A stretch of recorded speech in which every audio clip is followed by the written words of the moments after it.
RogueCon 23. That's right. It is here. It's not back. It's here. It's the first one. Join the ultimate celebration of digital content with its creators, passionate fans, and industry experts. It is all happening in downtown Waco across multiple venues, January 20th through the 22nd of 2023. Now, if you want to go, you got to get tickets, and tickets are on sale at RogueCon23.com. That's RogueCon, RogueCon 23.com. Be there. I'm going to be there. Everybody's going to be there. Let's go.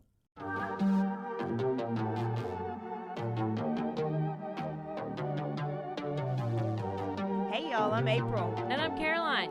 And this is your Bloody Happy Hour. Caroline, are you ready for this?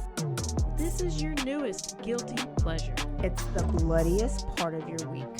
Did we say something about it also being happy hour? Show did. Because we about to be sipping on some murder. Bloody Happy Hour. All right. Hey y'all, it's Thursday. This is April. This is Caroline. And it's Bloody Happy Hour time. We hope that you are ready for this crazy month. I'm drinking a big chunk of ice over here. Yeah, I don't even. Wouldn't fit in my cup. So get your drinks ready because we got some crazy mamas coming up. It's a whole month of crazy mamas, which means there's going to be some sad stories with it because it's going to probably be some kids. But we're going to killed. try to make it a little light, maybe have a little jokes here and there. I don't know. That's what we always do. Okay. Let's talk about the crazy mom that's been in the news lately. We're not talking about Amber Heard, are we? Is she a mama? She either adopted a baby or she used all of Johnny Depp's money to have her the in vitro thing or surrogate or something, but she definitely used all of Johnny Depp's money to pay for her last 3 years of her life. Proved in court today. Oh, okay. What? Okay. Was he knocking on the window? He always tried to interrupt us. Is it working? Are we working? Oh. I was actually talking about the Melissa Lucio mom that's been in the news. I don't know how you haven't heard of this. I've not heard of her. I haven't been watching the Amber Heard trial. Uh-huh. No, I haven't been paying attention to that. You've obviously been watching only that. She's a Texas mom. So is Amber. Well, she's from Austin. Oh yeah, I did see a little bit of that. She was diagnosed with having borderline personality disorder and histrionic personality disorder. Oh my gosh. Casey's got to come on and tell us about all of that. I know. I did see, though, I've not been watching it at all, but I did see that people are calling her Amber Turd all over Facebook. So I figured she's not getting many fans at all. And there was this one really, really good psychologist that testified. Uh-huh. She was really hot. And she was just super smart and super well-spoken. She had a great presence. She was engaging with the jury and would smile while you talk. Yeah. She was just she blew everybody away. Okay. Yeah. It's good. Well, I'll send you some clips. She probably should have helped Melissa Lucio in her first case. But really quick, Melissa Lucio had 12 kids. Excuse me? And she was pregnant with 2. 12? 12. Did she have them vaginally? Yes. Did I just say vaginally? I mean, I don't know if she had them out of her JJ, but she had them. I know if she adopted or nope, picked them up. No, maybe they were crossing she was over. Catholic. She was Catholic. Like the border. I don't know. People have been doing that now. And she was a horrible mom. Yeah. Okay. She lived in an apartment. How do you live in an apartment with 12 kids? There's no 17-bedroom apartments. And then she had a live-in boyfriend, and this little girl, 2-year-old girl, was dead and trauma to the head. Well, mom went to jail for capital murder, but there was no evidence that she actually did anything to make the kid die. She just was guilty of neglect. So that's why I believe she got to stay, because they don't think that she got a fair trial, that people just saw she's a Mexican mom that had too many kids. She had drug issues. She was a shitty mom, and a kid ended up dead under her care, not by her hands, but by, I think, indirectly. Oh, so she indirectly broke her arm. She indirectly was She got cigarettes put on. I don't know. I made that up. Did she get cigarettes put on her face? She indirectly, because she didn't watch her kid. Her kid fell down the stairs and her kid died. Oh, okay. Well, that happens a lot. But, yeah. So we'll see where that goes. So people are pissed though. That she got I'm to sure stay. there's a lot of moms out there that are like, or what do you think? Do you know die. about the case? I was listening to a podcast, but she was a shitty mom. I mean, a shitty mom. She didn't need all these kids. There was no food. There was not enough food in the house. Like, how do you pay for it? Because person. if you adopt the kids, you at least get like money. I think from monthly money. No, she didn't adopt them. She had them all. They were all her biological kids that she either had a C-section or had out of her JJ. Well, so that's what I was saying. Like, if they were adopted, you would get money from that somehow. I don't know how adoption really works. I just know it from this case because they talked about if you have adopted kids, then you typically get money from the government somehow. I think they just get free education. When you're foster care, you get money. But once you adopt them, you pay people to adopt the kids. You lose out on that money. So yeah, so it's like, how are you making enough money to keep all these kids? 12? They're clearly not going. That's why there's no food in the house. There was only food for one person. Not even one person to have a meal. What did she look like? Oh, I don't even. Well, I don't know what she looked like back then, but I'm pretty sure she ate all the food. She ate all the. She got McDonald's and she ate all the nuggets. She didn't give them any French fries. They had to go eat the grass. Oh, so sad.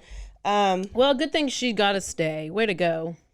It's her kids actually that she neglected that have been advocating for her. One of her sons that's like really trying to keep his mom alive. And then I was like, was it the son that pushed the kid down the stairs? And so she knows. That's where my mind goes. Sorry, y'all. I don't know about. He just may be a good son. I don't know. Can you tell them what you are going to talk about today? Well, today is the Hart family murders. Have you heard of it? Besides the fact that I might have said this is the case I'm doing today. I think I've heard a podcast a long time ago, if it's the one that I'm thinking about. Okay.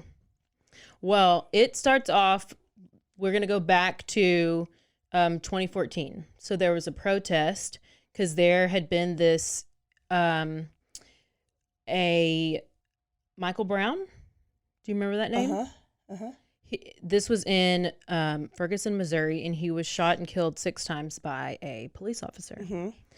And so this killing ignited this outrage and unrest. Like, I don't remember this. It's 2014, which I don't know. Yeah. But it reminded me a lot of like what's been going on in the past couple of years. Yeah. So there's all this outrage, there's unrest. This led to a week of protests, and they're protesting against police brutality. And apparently these protesters, they're chanting, hands up, don't shoot, which apparently were Michael's last words or final words. Okay. So there's this protest, and then it's like they're becoming violent protests. They're shown on the news, and like everybody's shocked about all the brutality that's happening. There's like heavy militarized response. Like they have tanks out there, and they're like, do you remember? I don't know. But apparently these tactics, everybody's like, oh my gosh, they have these tanks. They're not afraid to use these tanks. Yeah. And this is just crazy. So this all leads to an investigation into police officer Darren Wilson's actions. But on November 24th, St. Louis County grand jury does not indict Darren Wilson for Michael Brown's murder. And people are outraged. And the protests start back up, and this time it's all across the nation. So in Portland, Oregon, November 25th, there's a Black Lives Matter protest, and 12-year-old Devontae Hart was there, and he's wearing a sign around his neck that says free hugs. Okay.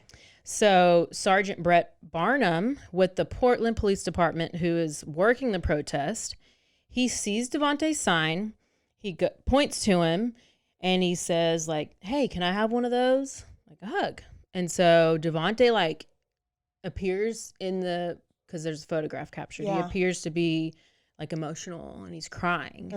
And so then they embrace in a hug. And then a photographer there captures this moment in a photo because he knew this was a powerful moment, because this is a white American police officer hugging a Black American little boy. Yeah.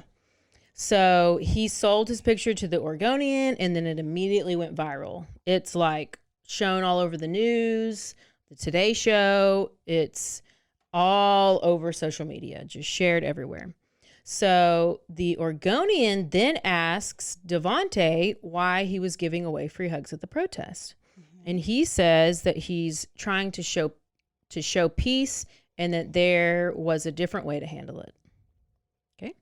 So while Devontae's intentions as a 12-year-old boy were very noble, of course you're going to have your critics. And this fun little word, propaganda, pops up. And they start to distract from the real issue, which is, constant and unprosecuted murder of unarmed Black citizens by the police. And then it's like they're writing about all these things, and there's just this photo draws positive and negative attention. Mm-hmm. And so Jennifer Hart, one of Devontae's moms, tells the Oregonian that their family has been receiving death threats. And so they start limiting their time in public in order to keep a low profile. Okay. So, but at this point this is the exact opposite of what Jen and her wife Sarah had been doing with their kids on social media. So now let me tell you about the Hart family. Okay.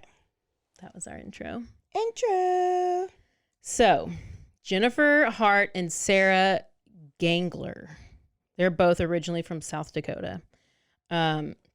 They meet in college, and they both transferred to Northern State University. They're both studying to become teachers, but only Jen graduates, and both of their careers are officially over in 2002. However, while they're at Northern State University, while they're dating, Jen and Sarah, they just told people that they were roommates or that they were like really good friends, but they eventually decided to come out as lesbians. Okay.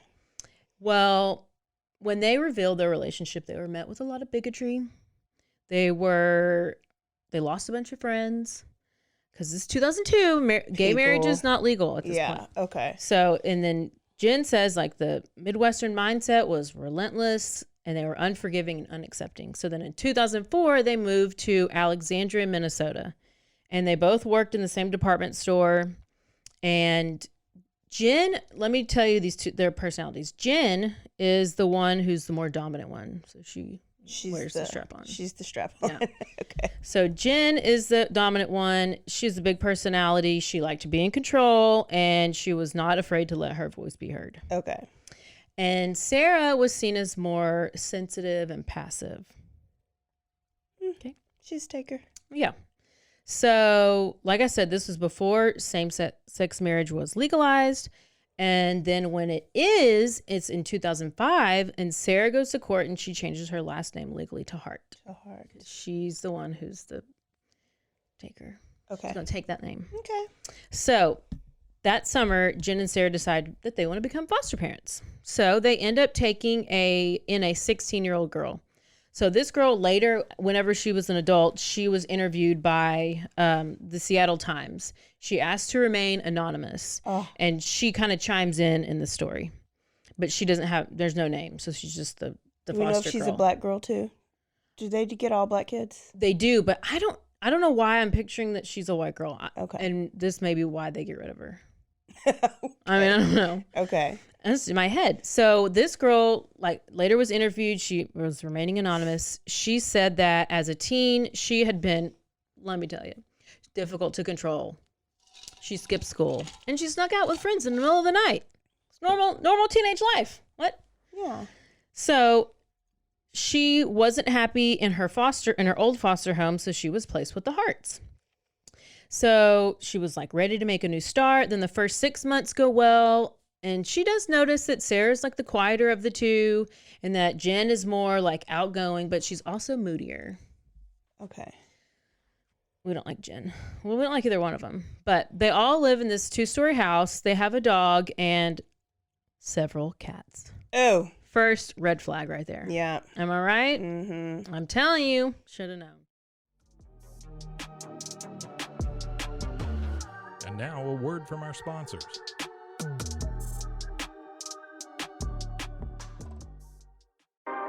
911, what's your emergency? Do you hear that?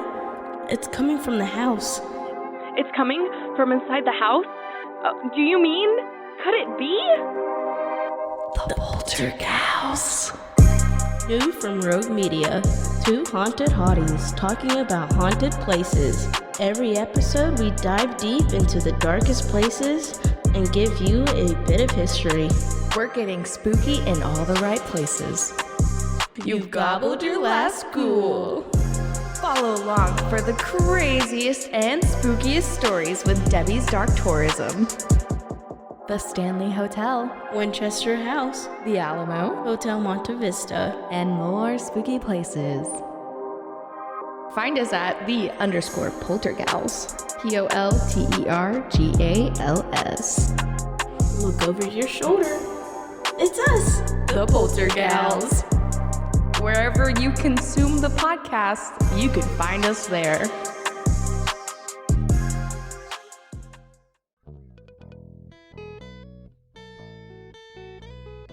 Hi, this is Sarah, And I'm Carter. and this is Some of Our Thoughts. We're two Southern sommeliers, and we want to share everything we love and know about wine. We started hanging out during quarantine and cooking and drinking and listening to music, and we just thought this would be a great way to bring everything we know to you guys. We will make wine knowledge and food pairings easy and approachable. So put on your favorite vinyl, grab your favorite glass of wine, tune into our show, and let's have some fun. Wine and vinyl. So check us out on roguemedianetwork.com or wherever you get your favorite podcast. We'll be talking about a lot. RogueCon 23. That's right. It is here. It's not back. It's here. It's the first one. Join the ultimate celebration of digital content with its creators, passionate fans, and industry experts. It is all happening in downtown Waco across multiple venues, January 20th through the 22nd of 2023. Now, if you want to go, you got to get tickets, and tickets are on sale at roguecon23.com. That's RogueCon, ROGUECON 23.com. Be there. I'm going to be there. Everybody's going to be there. Let's go.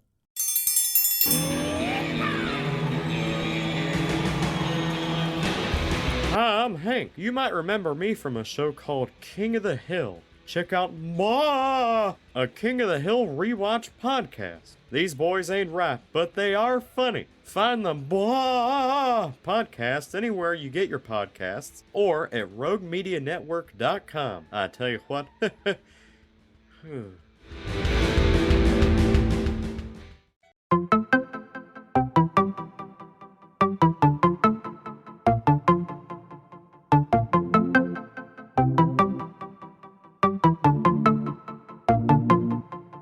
Welcome to One Star Rewind, a new podcast about those dreaded one-star reviews that every business owner hates to receive, but yet every customer loves to read. During this podcast, we will peel back that one-star review to better understand how it happened, when it happened, and what the business owner is doing after receiving that one-star review. This podcast will be about love, hate, and laughter. On One Star Rewind, we will meet with real business owners who will tell their stories and how they do rely on reviews for their business. Follow us on Facebook, Instagram, or download us at roguemedianetwork.com. Please subscribe, but only rate and review for not a one-star review. Join us each time for a new review and a new story.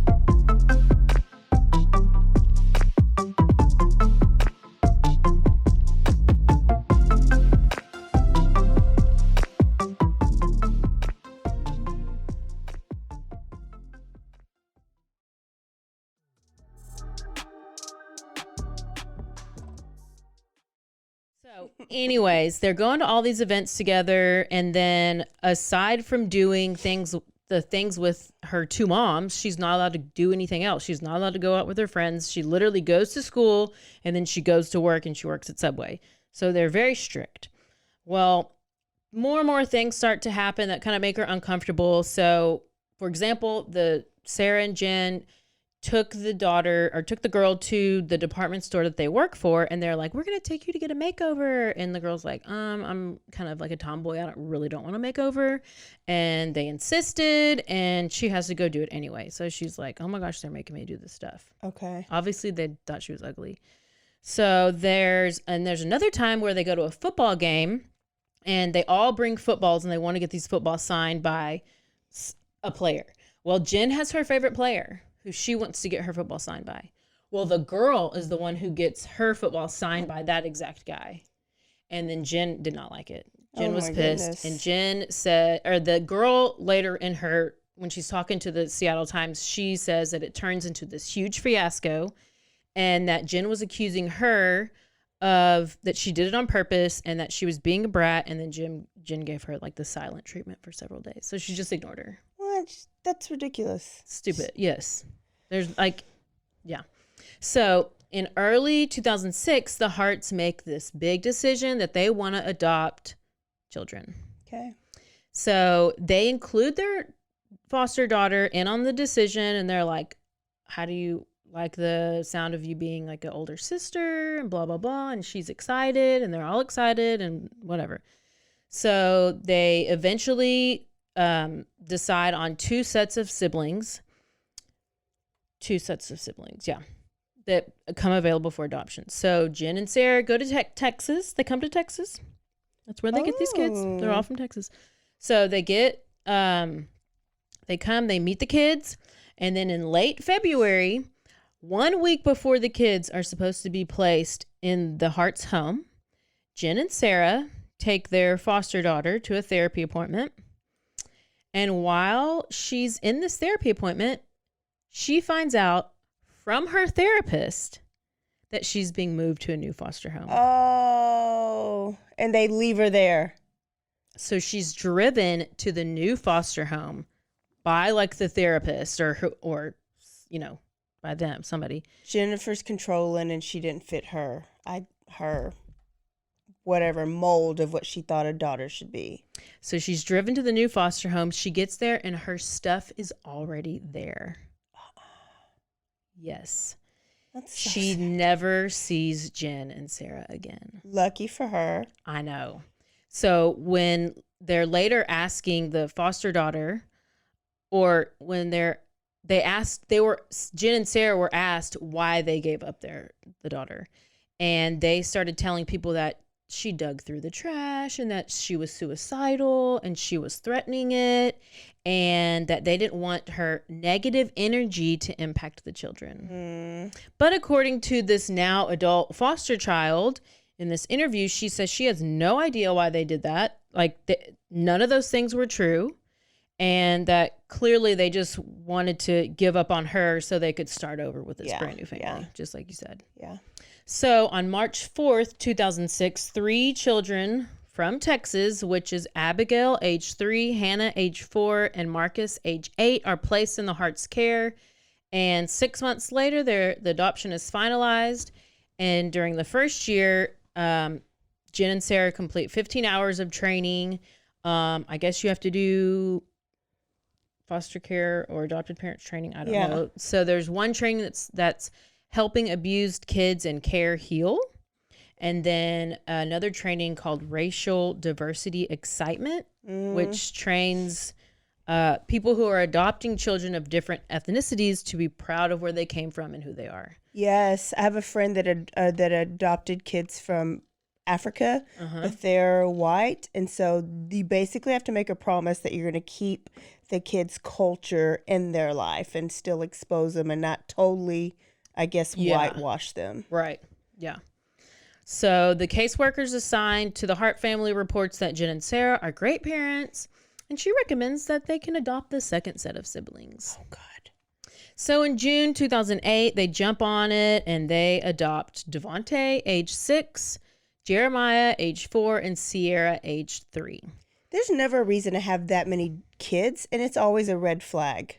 Yeah, like nobody normal wants Horatio or whatever her name is. Melissa Lucio. Yes, she 12. Wanted probably the food stamps and the TANF that came with them. These people wanted that foster care. Yeah, because they work at department stores. Yeah. Like, how is that enough money to raise 6 kids? I mean, I don't know. There must be doing something that I don't know about, because I'm just raising myself. And Parker and Jax. And we don't go do anything. So these set of siblings have moved from Houston, and now they're all in Alexandria, Minnesota. So yes, they have 6 kids now. So Devontae, Jeremiah, and Sarah, the most recent ones, their mom had addiction issues, and they were living with their aunt. Well, their mom wasn't legally allowed to see them. But one day, a caseworker does a checkup, and the caseworker comes over, and the mom is there. So apparently, the aunt had been letting the mom visit, and then of course the 3 children get taken away from the aunt. Oh, one strike only? One strike. Wow. Yeah. Awful. So in 2009, same-sex marriage becomes legal in certain states. I think I might have said that it came legal earlier, but no, it becomes legal now. And so Jen and Sarah go to Connecticut, where they get married. So before she just changed her name. But yeah, before I guess she just changed her name. Okay. Yeah. Now they can officially get married. 2009. Okay.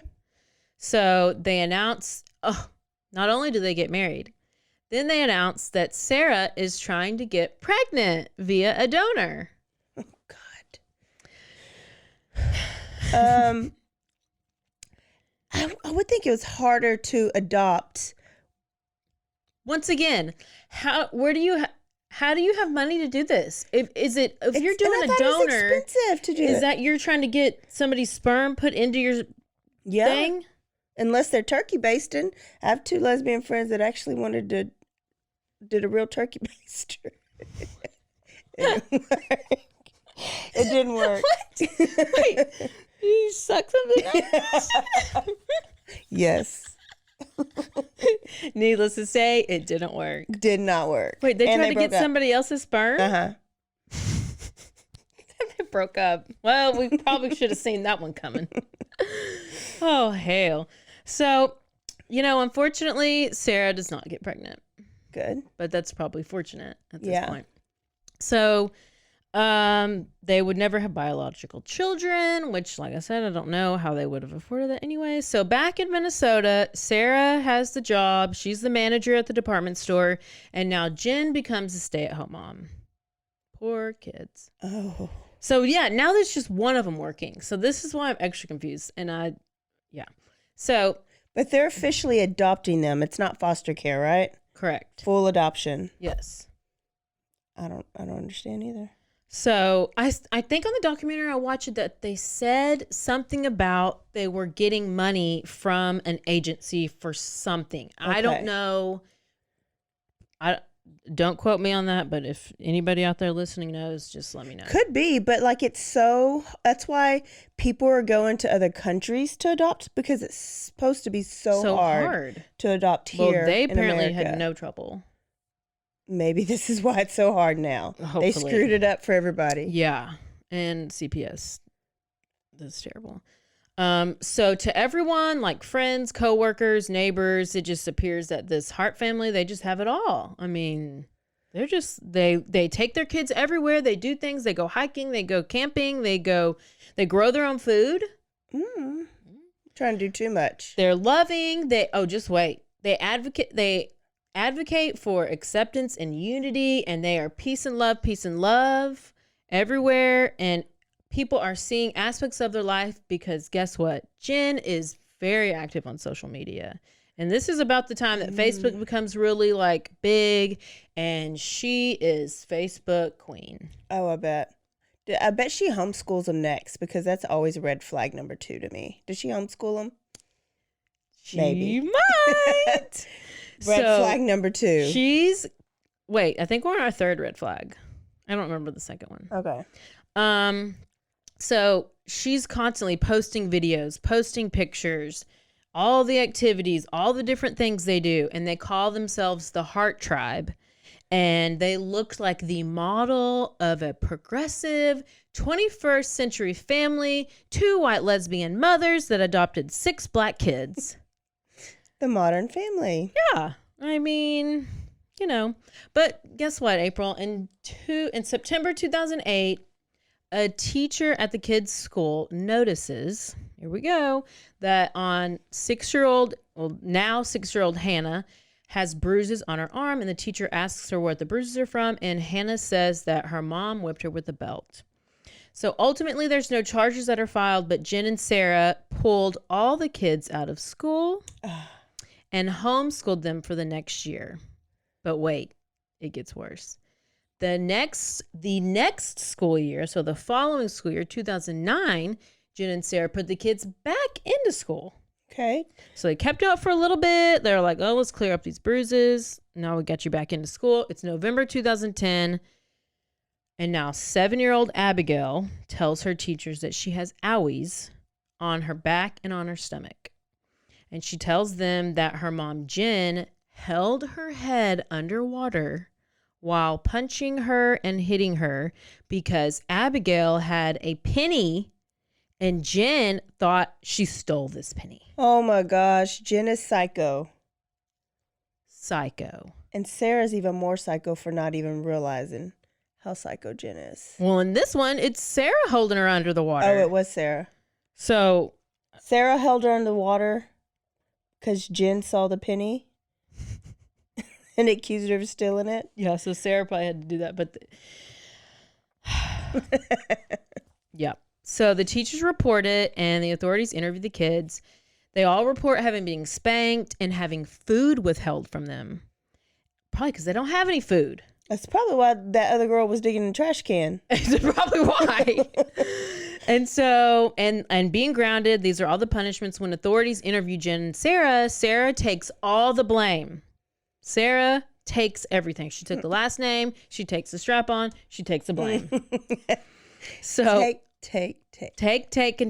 So in 2011, she pleads guilty to misdemeanor domestic assault, and she gets a year of community service. Okay. So despite all of this, the children basically say that Jen is the abusive one. And of course, she takes no responsibility for anything. Of course. But she's wearing the strap on, so why should she? So later that year, Hannah, who was the one earlier with the bruises on her arm, got whipped with the belt. She complains to the school nurse that she's hungry. She hasn't been fed all day. Wow. The nurse calls Sarah, who tells her Hannah is playing the, quote, food card and to just give her water. I never played no food card. I mean, what's wrong with letting her eat something? I don't know. Why didn't the nurse just give her any food anyways? The nurse is an idiot. I hope the nurse gave her at least a granola bar or something. Come on, give that girl Snickers. With some Cheetos? I'd be fine with a ding dong. I don't care. Man. Just give her some water. So, yes. For the second time, Jen and Sarah pull the kids out of school. Yeah. Okay, so it's our 18th red flag. Mm-hmm. So the Hart children are now homeschooled, and they will never return to school again after this. So now we have these 6 Hart children who have been totally isolated from any outside influences and to anyone that could notice any abuse that they were like subjected to. Of course. Yep. So in 2013, the Harts leave Minnesota, and now guess what? They're moving. So what else do you do? Another red flag. Moving 1,500 miles away to West Lynn, Oregon, which is near a suburb of Portland. Okay. So they keep up their peace and love appearances. Do they have a big van? Yukon. Okay. So like a Suburban. Yeah. They raise goats and chickens. So they got meat that they don't give it to the kids. And they're raising these animals in the backyard of their rental house. Do they have those little stickers on the back of their Suburban? Probably with like all mama, yes. and then all the little kids. Yes, I guaranteed. It's guaranteed. That drives me crazy. It's terrible. I want to run into the back of every car that has that. Because they always say that that's a way to like get your kids taken from you if people know how many kids that you have. Oh, she's got 4 kids I can traffic. Yeah. Great. Let me follow her for a couple weeks. Nobody cares how many kids you have. And I mean, that's a lot of stickers. Yeah. That would impede my driving. It drives me crazy. I don't know what's impede. That's a big word. I know. I'm so smart today. So peace and love, raising chickens, raising goats. The Harts are attending all these festivals. So they become like well known at these festivals. So they're like granola, yoga, like I hate them. hippie. Crunchy, real crunchy. Yes. They probably don't wear any makeup. You know, they probably smell a little bit natural deodorant. No deodorant. I mean, listen, if you want to wear that natural deodorant with no aluminum or whatever it is, like give me all that aluminum. I'm not trying to stink. But if you want to stink and not wash your hair, you know what? That's fine. It's fine. You can sit far away. But, you know, peace and love. So they have these, some of these festivals are like multi-day festivals, and they're like togetherness and yoga and music, and it's a social, just this big social appearance, this atmosphere. And the Hart children are always seen like singing and dancing at these events, you know. Well, over the years, Jen like carefully has like curated this social media presence that just portrayed her family as just, they're important to the social cause. They're happy, they're healthy, and they're just this tribe that can never be broken apart, you know? And these pictures are like, they're really good. And like, she's just getting, people are always commenting on them, and because they're really like good quality, like well lit pictures. Yeah. So it's believable. Okay. So they go to one of these festivals, and this is some sort of like yoga retreat type of a festival. And of course, this is documented all over Facebook. And there's one video that was also in this documentary I watched. And this documentary is called Broken Harts. It's on Hulu, and it's also a podcast called Broken Harts. And it's all about them? The podcast is like several episodes. It's like a series. Oh, yeah. So this festival is called the Beloved Festival. Okay. Peace and love, peace and love. It's basically a video. A video gets taken, and this video like foreshadows the viral photo that's coming next year. So remember, at the beginning of the story is when I talked about Devontae's photo. Yeah.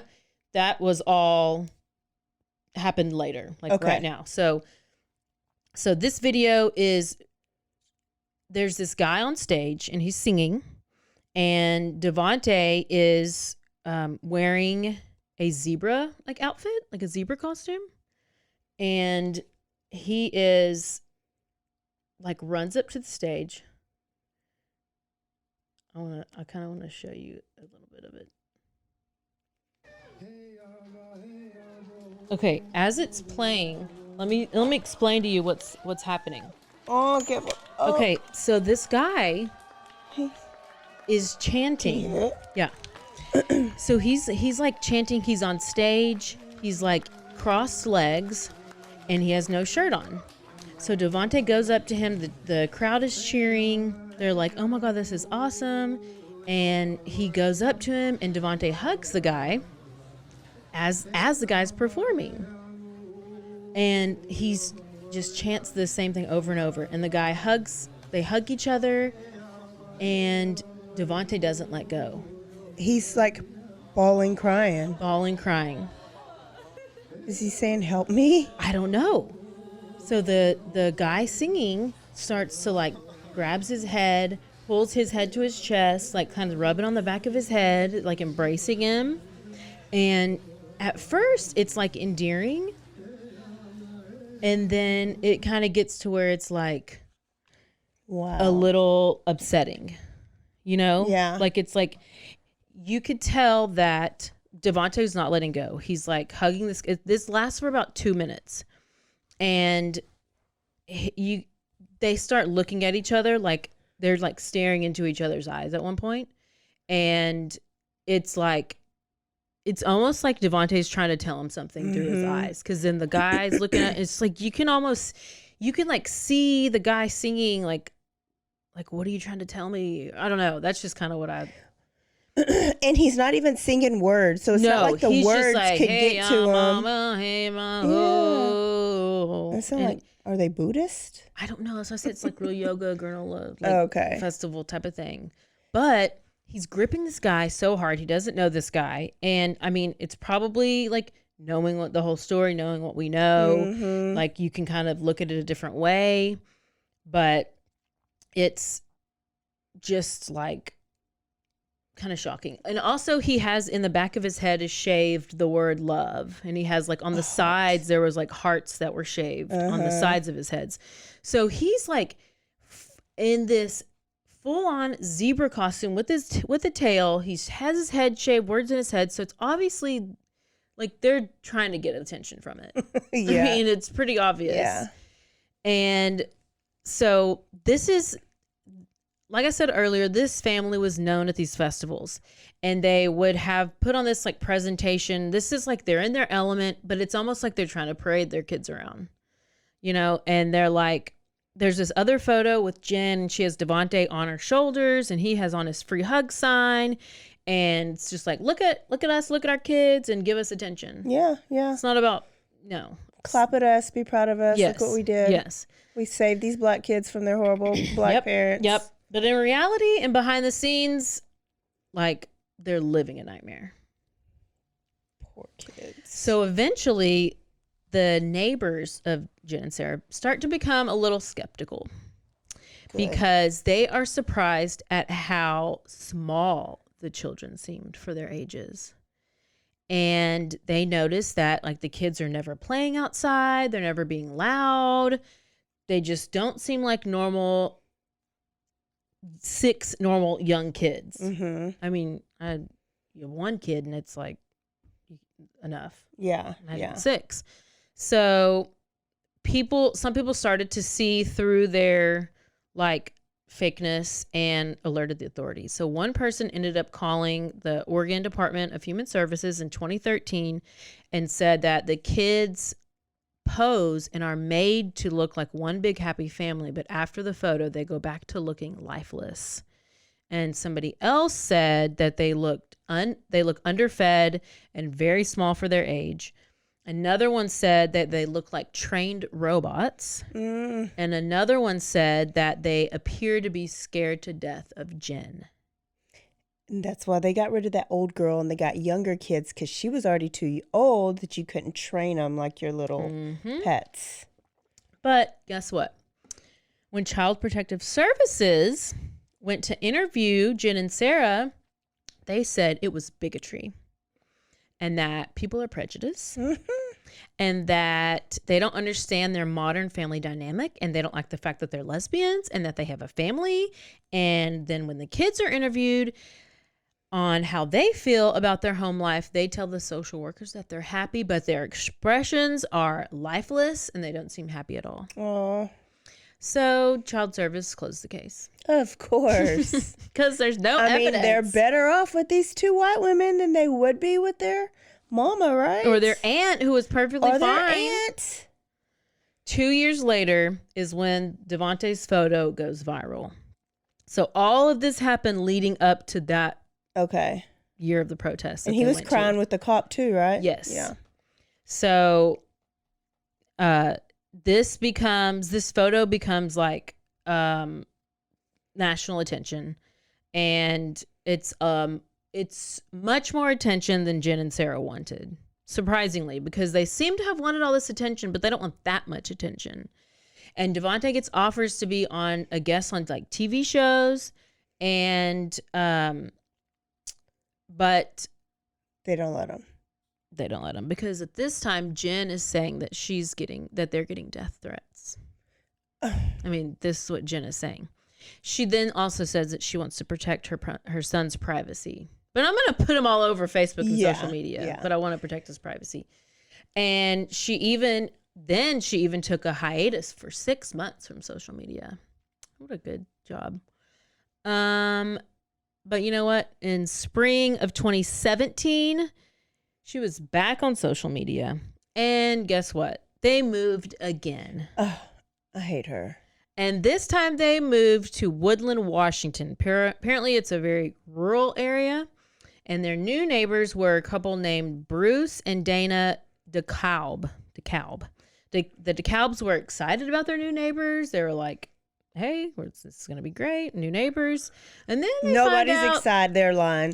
Nobody's excited about 6 kids moving next to you. I feel like they were like older and they were just maybe like, oh, this will be fun to have neighbors. I'd be even more pissed if I was older and 6 kids moved next to me. They didn't even notice because they found out that nobody comes outside. They said that they never leave their house, that they're always inside with the blinds drawn. Mm-hmm. So they are like what my mom thinks that I am, sitting in a dark house. I'm not sitting in a dark house. My blinds are always open. And your candles are lit. And I sit outside. And I go to the baseball fields in the park. Yes. I'll be doing things. Hell, she don't even know who came over last night. Just kidding. So then a couple of months go by. It's August, and at 1:30 in the morning, the DeKalbs get a knock on their door. It's Hannah Hart. She says she just jumped out of the second story window of their house, and her 2 front teeth were missing. So, because when she fell, she hit him. Oh, well, so they think that she's 6 or 7 years old. She's 14. Oh my gosh. Hannah. 14. And then this is the one with the bruises on the arm. This is the one. So they keep bringing up Hannah. She must have just been she's trying to tell so many people. And so she's frantic and she's asking for protection. And she is like, don't make me go back there. They're racist and they abuse us. And she's telling this to the DeKalbs. Well, she begs and begs and begs for them to take her to Seattle. But even before they could figure out what's even going on, because they're just so confused, they're like, we don't ever see these people. Jen and Sarah show up at the front door. At the neighbors. Oh, God. Yep. Do I need to pause? No, I just need to see what they look like. Which ones? All of the kids, yeah. It's Hart. Oop. I'm going to make sure they don't play. I got one. Look. And they're all matching. They're matching in this one too. So apparently, so Jen and Sarah show up at the front door, and they ask, Jen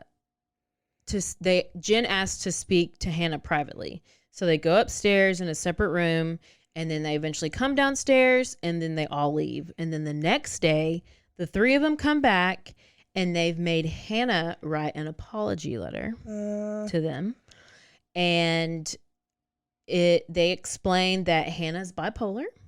Oh, gosh. And that she was upset because her cat died.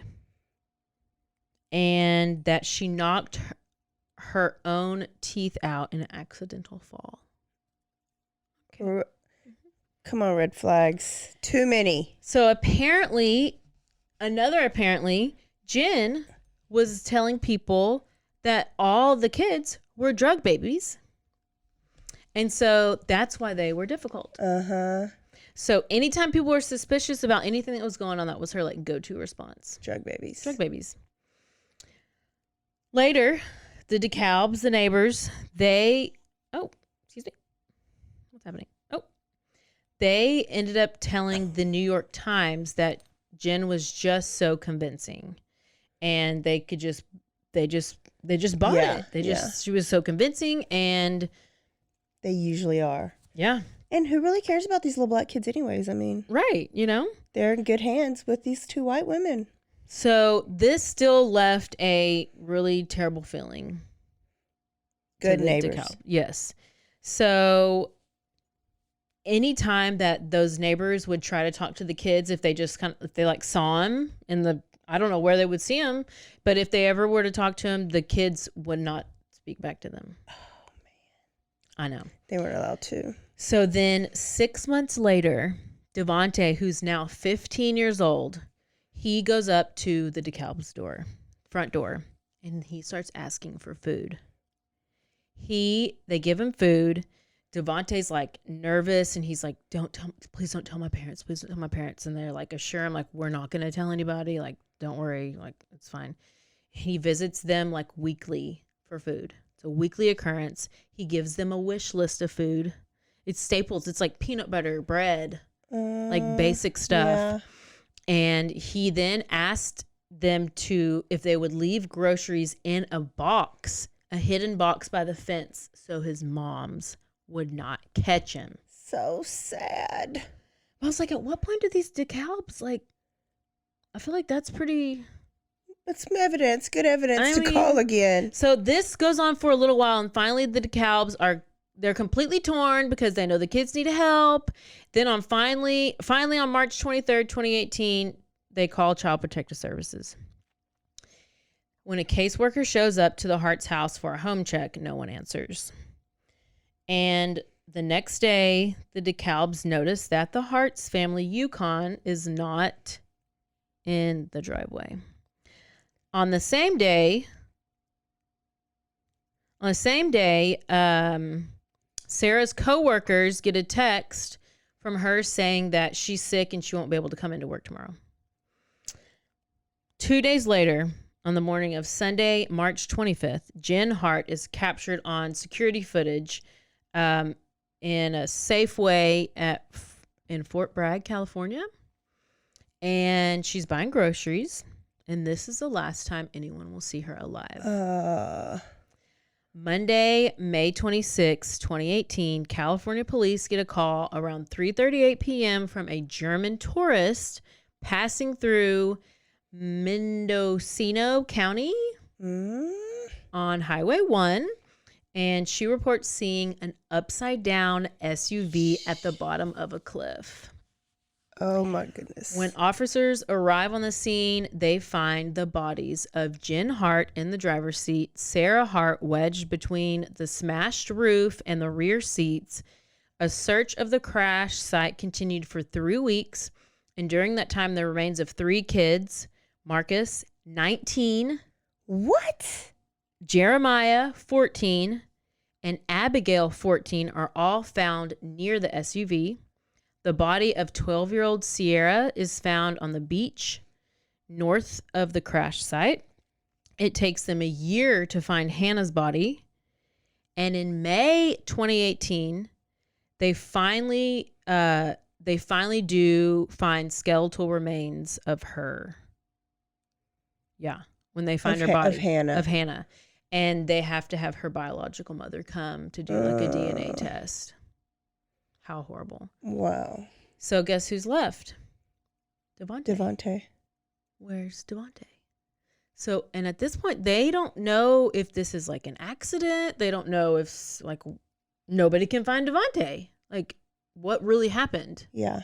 Was it like somebody kidnapped him and then they drove him off I don't know. So, Devontae's body's never recovered. What?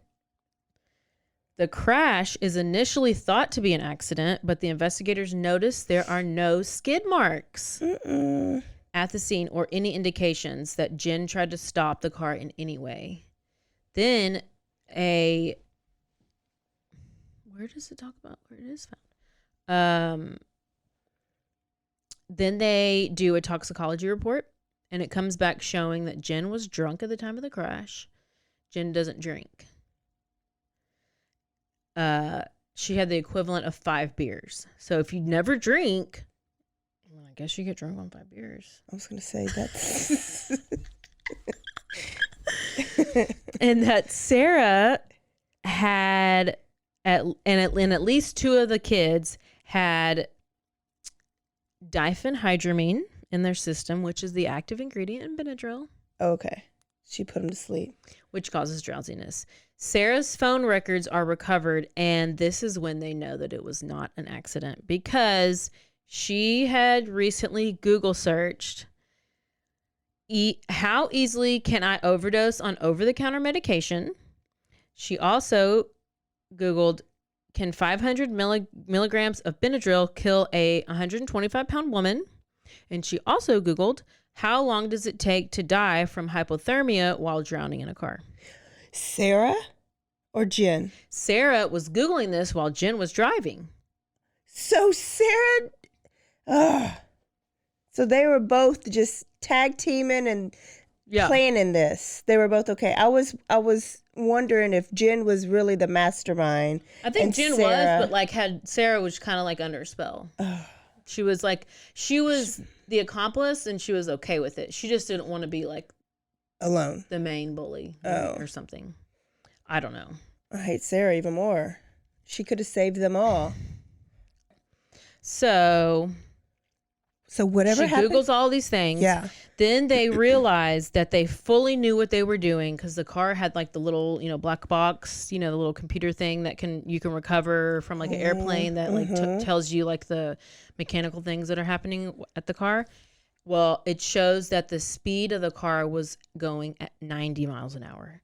So basically they're driving along the road and she probably just like stops, turns and points the car to the cliff, and let's say it's, I don't know how far away from like the edge of the road, but she just floors it. Oh my goodness. And then flies and it's water right there over the cliff, and they just land upside down. Yeah. And they're just all, and so I hope they suffered the most. And there was no use of the brakes whatsoever. So Jen got drunk. She worked up the courage to do this, and then Sarah and the kids took a bunch of Benadryl so they would be asleep or drowsy, and then Jen drove off a cliff and killed her family in a murder-suicide. Wow. So, like... Filicide. How, like... Why? What? I don't... These weren't even you. You could have just gave them back. But people thought she was so amazing. She could not take the bad looks, the bad reputation. She was doing that to save herself, really. She was making a good reputation at first. Yeah, but now if she gave the kids back and all this came out, she would look like shit in the news. She would... You know what? She'd be exposing herself. Also, so she'd rather be dead. In this podcast or in the documentary, they talked about how they found like all this evidence that Jen, while she would be at home, she spent like hours and hours and hours a day on the computer, like on one of those like games. Like she would play this like, and it was like a community. So there's the guy that's in the documentary, and he's like, he like knew her, like they talked all the time, like you're in this, I don't know if you're collecting stuff, like this virtual world. And he's like, I had no idea she had kids and knew all this stuff about her, but had no idea she had kids, had a family, because you're just always on this game. Wow. And just the amount of time she spent on it, it's like, It was just, that just added to a little bit of the strangeness. I don't know if she was like making money off of it, because sometimes I guess you can do that. I don't know. But it's clear that all they wanted to do was want to look good in front of these people and make themselves look good. And then they wanted to isolate the kids. They couldn't fathom the thought of them looking bad. So they'd rather just all die. And that is the story of, and how crazy is it that it was Devontae who she obviously did, she thrusted him out there. Or he was the one that she would kept like, I don't know, she just liked him more. And where's Devontae? And then of all of them, his body was never found. His body was never found. That is the story about Devontae Hart and those crazy lesbian Jen and Sarah who murdered all the kids, their kids, all these innocent kids. Maybe Devontae had enough and he drove their ass off a cliff and walked away. What if he did? My mind is horrible. He would have saved his brothers and sisters. Yeah, well, I can't believe that the kids, like the adult. No, I do remember that they were super like seatbelt, and none of them had seatbelts on. Oh, yeah. So maybe so they could get out. So surely they couldn't get out of the car, but. Oh, I'm sure they were like, oh, they don't know how to swim. Let's do it in water. But it was so shallow. I mean, it was like probably the whole car was not submerged. Yeah. So I don't know if they just wanted them to have flown out. I don't know what the point of it is. No, can't even make it make sense. Oh, there's y'all's first story. There's your first one. You had 2. You gave us 2 for 1. 2 crazy mamas. Yeah. 2 for 1. And it was pretty. That was a good story. It was a good story, and it was quick. Look, I get to make it to my place. Y'all, story number 1. Happy Mother's Day. Oh my gosh. Is that this weekend? I think next. Last weekend? I don't know. We're a week late. Next. No. This weekend's the Cinco de Mayo party. Oh, yeah. And then I think the next weekend's Mother's Day. But, okay. Well, for Mother's Day, you should give your mother the gift of Bloody Happy Hour. And send her this episode. Share the podcast, like it, subscribe to it, review us, rate us. Yes. We'll see you next week for another story I haven't picked. Also, yet. and on the episodes, you can check the show notes. Like on Spotify, you click the little dots and click more.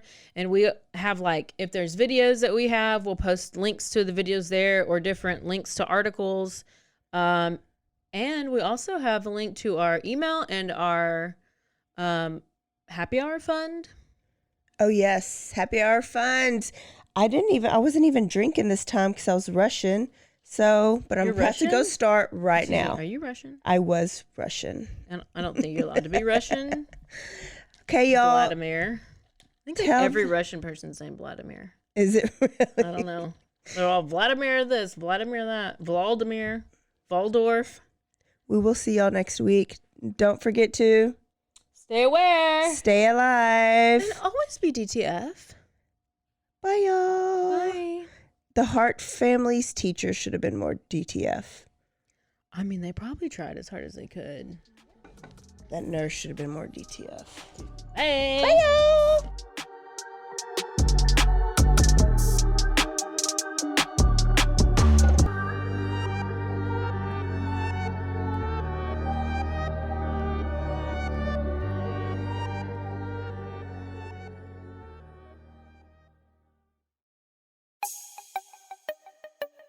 This has been a Rogue Media podcast.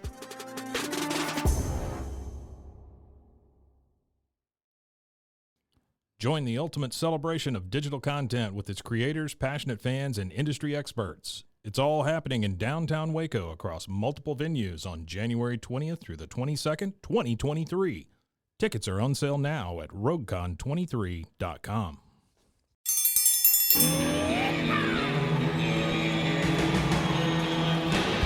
Hi, I'm Hank. You might remember me from a show called King of the Hill. Check out a King of the Hill rewatch podcast. These boys ain't right, but they are funny. Find the podcast anywhere you get your podcasts or at roguemedianetwork.com. I tell you what.